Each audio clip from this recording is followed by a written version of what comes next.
যদি ইরান আর ইসরায়েলের যুদ্ধ পুরো দমে শুরু হয়ে যায়, তাহলে কি সত্যি তৃতীয় বিশ্বযুদ্ধ শুরু হবে?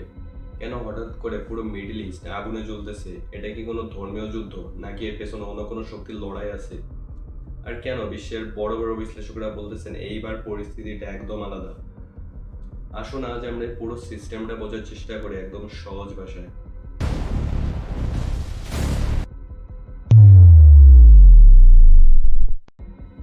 আমরা খবরে কি দেখতেছি ইরান সরাসরি ইসরায়েলের উপর মিসাইল আর ড্রোন দিয়ে হামলা করতেছে।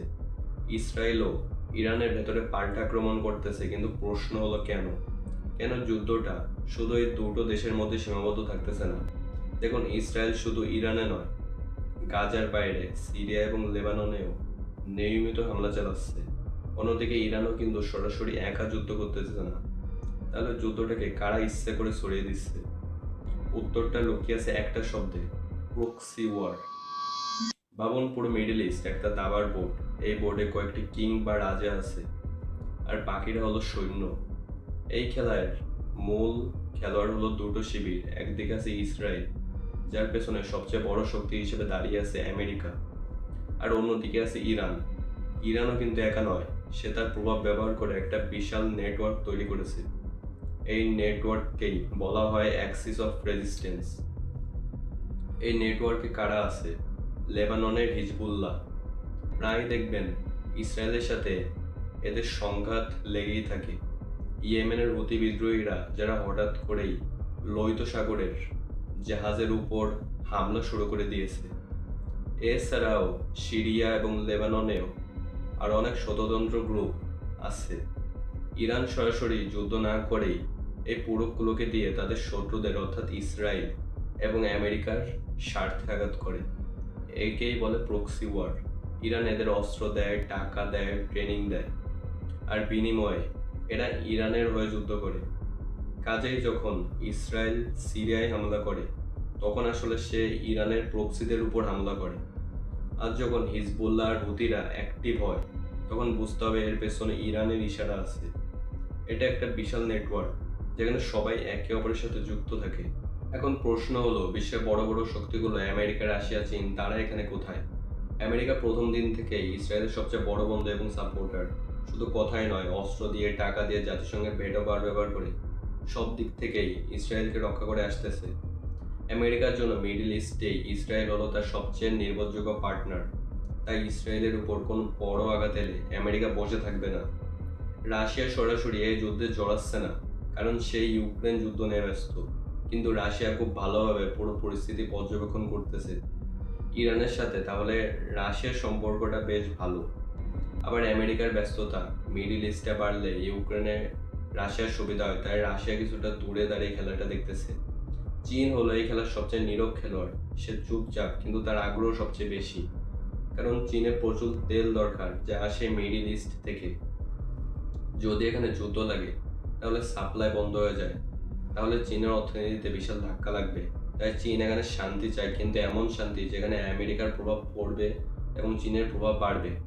অনেকে বলতেছে এটা নতুন একটা কোল্ড ওয়ারের আঞ্চলিক সংকরণ, যেখানে একদিকে আমেরিকা ও তার সঙ্গীরা, আর অন্যদিকে রাশিয়া, চীন ও ইরানের জোট ধীরে ধীরে তৈরি হচ্ছে। এই যুদ্ধের সাথে তেলের দামের কি সম্পর্ক? সম্পর্কটা সরাসরি মিডল ইস্ট, মানে তেলের ভান্ডার। বিশ্বের প্রায় 1/3 তেল আসে হরমুজ প্রণালী বা স্ট্রেইট অফ হরমুজ দিয়ে। এই প্রণালীটি ইরানের। যদি যুদ্ধ বড় আকার ধারণ করে আর ইরান এই রাস্তাটি বন্ধ করে দেয়, তাহলে কি হবে? বিশ্বজুড়ে তেলের জন্য হাহাকার শুরু হয়ে যাবে। তেলের দাম আকাশ ছুঁয়ে ফেলবে, আর এর প্রভাব পড়বে আপনার আর আমার দৈনন্দিন জীবনে। চাল ডাল থেকে শুরু করে আপনার বাড়িতে সব কিছুর দাম বাড়তে শুরু করবে। তাহলে মিডল ইস্ট অস্থির থাকলে কার লাভ? স্বল্প মেয়াদে যারা তেল বিক্রি করে তাদের লাভ হতে পারে, কিন্তু দীর্ঘমেয়াদে এটা বিশ্ব অর্থনীতির জন্য একটা বিপর্যয়। সবচেয়ে বড় প্রশ্ন, তাহলে কি তৃতীয় বিশ্বযুদ্ধ হবে? দেখুন, ইতিহাস বলে বিশ্বযুদ্ধ শুরু হতে কিছু শর্ত পূরণ হতে হয়। দুটো বা তার বেশি বড় সামরিক জোট সরাসরি একে অপরের বিরুদ্ধে যুদ্ধের জড়িয়ে পড়ে, যেমন নাটো বনাম রাশিয়া, চীন। বড় শক্তিগুলো তাদের প্রক্সিদের জড়িয়ে নিজেরাই সরাসরি লড়াইয়ে নেমে আসে। এখনকার পরিস্থিতি কি সেদিকে এগোচ্ছে? এখনো পর্যন্ত আমেরিকা এবং অন্যান্য দেশগুলো সরাসরি ইরানের সাথে যুদ্ধ এড়াতে চাইছে। সবাই জানে একটা ফুল স্কেল যুদ্ধে কতটা ভয়াবহ, কিন্তু সবচেয়ে বড় ঝুঁকিটা হলো মিসক্যালকুলেশন বা ভুল হিসাব। যদি কোনো পক্ষ ভুল করে এমন কোনো হামলা করে বসে যার পরিবর্তে সে নিজেই কল্পনা করেনি, তাহলে পরিস্থিতি হাতের বাইরে চলে যেতে পারে। যেমন ইরানের হামলায় কোনো আমেরিকান সেনা ঘাঁটিতে বড় ক্ষতি হয়, বা ইসরায়েলের হামলায় ইরানের পারমাণবিক প্রকল্পে আঘাত লাগে, তাহলে কিন্তু সুপার পাওয়ারগুলো সরাসরি জড়িয়ে পড়তে বাধ্য হতে পারে। আর সেটাই হবে তৃতীয় বিশ্বযুদ্ধের আসল শুরু। এখানে সামনে তিনটি সম্ভাব্য হিসাব আছে। একটা হলো সীমিত যুদ্ধ, লিমিটেড ওয়ার, যেটা এখন চলতেছে।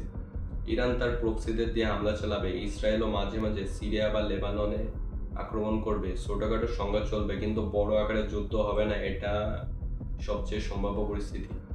দ্বিতীয়তে আছে আঞ্চলিক যুদ্ধ।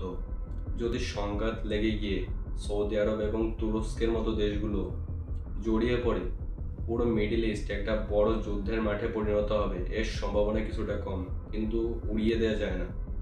তৃতীয় নম্বরে হলো সুপার পাওয়ার সংঘর্ষ, সবচেয়ে ভয়ঙ্কর পরিস্থিতি, যেখানে আমেরিকা সরাসরি ইরানের উপর হামলা করবে এবং তার সমর্থনে রাশিয়া এবং চীনে হবে। এর সম্ভাবনা সবচেয়ে কম, কিন্তু সম্ভাবনা বাড়তেছে। একটা প্রশ্ন অনেকেই করে, মিডিল ইস্টকে কি ইচ্ছে করে অস্থির রাখা হচ্ছে? উত্তরটা হ্যাঁ, কারণ এখানে শান্তি ফিরে এলে অনেক দেশের অস্ত্র ব্যবসা বন্ধ হয়ে যায়, অনেক দেশের ভূ রাজনৈতিক প্রভাব কমে যায়। তাহলে আজ আমরা কি বুঝলাম? এটা শুধু ইরান আর ইসরায়েলের লড়াই নয়, এটা একটা বিশাল দাবার খেলা, যেখানে ধর্ম, অর্থনীতি, ক্ষমতা আর সুপার পাওয়ারদের স্বার্থ সবকিছু একসাথে মিশে গেছে। এটা কি হঠাৎ করে তৈরি হয় কোনো সংঘর্ষ, নাকি বছরের পর বছর ধরে জমে থাকা ক্ষোভ আর উত্তেজনার ফল? আমরা কি ইতিহাসের কোনো বড় মোড়ে দাঁড়িয়ে আছি, যেখানে সবকিছুর ভারসাম্য ভেঙে গিয়ে নতুন কোনো সিস্টেম তৈরি হচ্ছে?